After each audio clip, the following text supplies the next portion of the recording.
This is going to spoil the fairly inconsequential plots of the first 3 Final Fantasy games. Also, if you're part of the Project Moon cult and are wondering where the library video is, I'm still doing my first run of the game on my Twitch with VODs on another channel. Links in descriptions, let's go.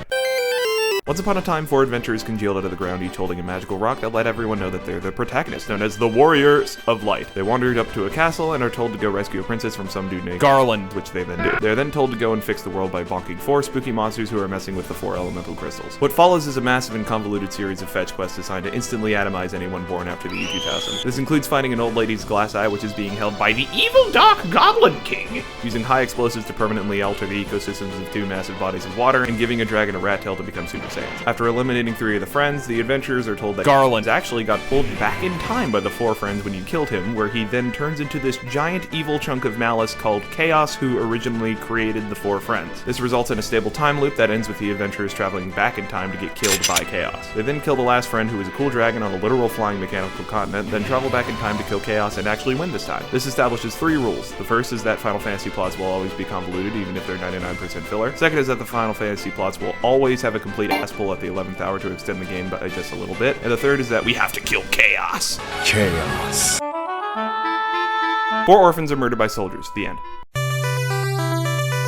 Okay, they all survive except one who is definitely not a Chekhov's orphan. The remaining 3 orphans wake up under the care of the Rebellion, a group opposing the Empire. The Rebellion tells them to fuck off because they're basically kids, and like most people, they don't want children fighting in a bloody war. 10 minutes later, the kids come back and they let them join anyway. They enlist the help of a roguish airship pilot named Sid to fly them around and go on many adventures helping the Rebellion fight the Empire's evil machinations. While this happens, the 4th slot of the party serves as a revolving door that hits half the members on the way out because they have an alarming tendency to die horribly, especially after you spend a large amount of time grinding them to be on the level of the rest of your team. The majority of the plot is the characters going to a place to get a thing, or going to stop a super weapon, or going to get a thing to stop a super weapon, and then the 4th party member dies from a terminal explosion or Explosion? Come on, man. Fuck.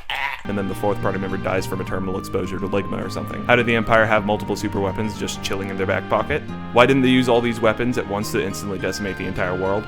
Why didn't they use these weapons in conjunction with the actual hell demons they've been summoning? Simple, because this game is bad and we're skipping most of it. By the end of the game, there are 2 major antagonists, the Emperor and Darth Vader. The orphans storm the palace and murder the shit out of the Emperor, only for Darth Vader to reveal that he's the new Emperor and plans on killing everyone with the Empire's army instead of relying on a 7th Death Star. The orphans confront him, and wow, look at that, Vader is the 4th orphan from the start of the game. Surprise again, the Emperor spent about 3 seconds in literal actual hell before he conquered it and became the devil! With his Satan powers, he commits the worst sin imaginable, creating yet another endgame dungeon to pad out the game's runtime. There's rule number 2 popping up again. Anyway, the heroes completely sauce him, and then he's dead for real this time. However, most of the world has been carpet bombed by this point, all the cities are ruined, and Vader fucks off because he's sad he committed so many war crimes, so yay, you win, but society is gonna be pretty fucked up for a while. Also, the leveling system in this game sucks.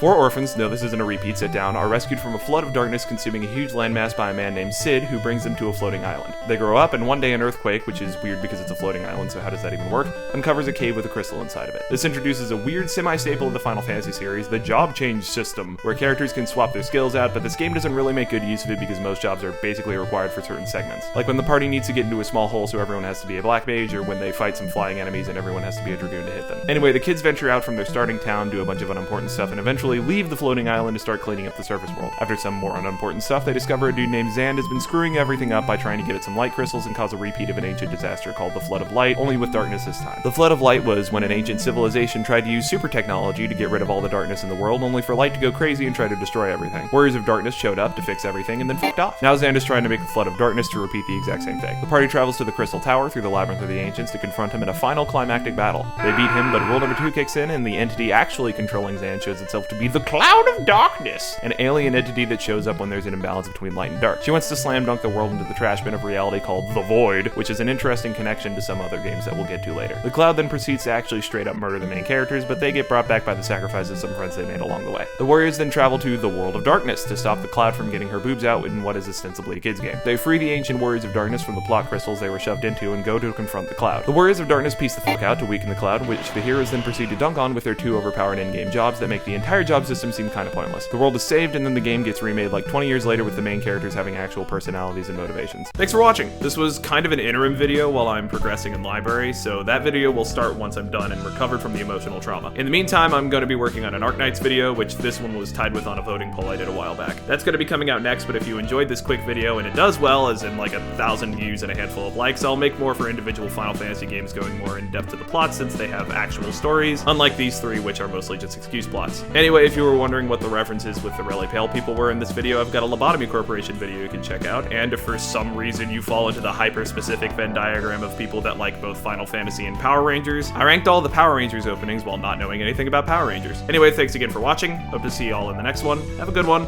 Peace out.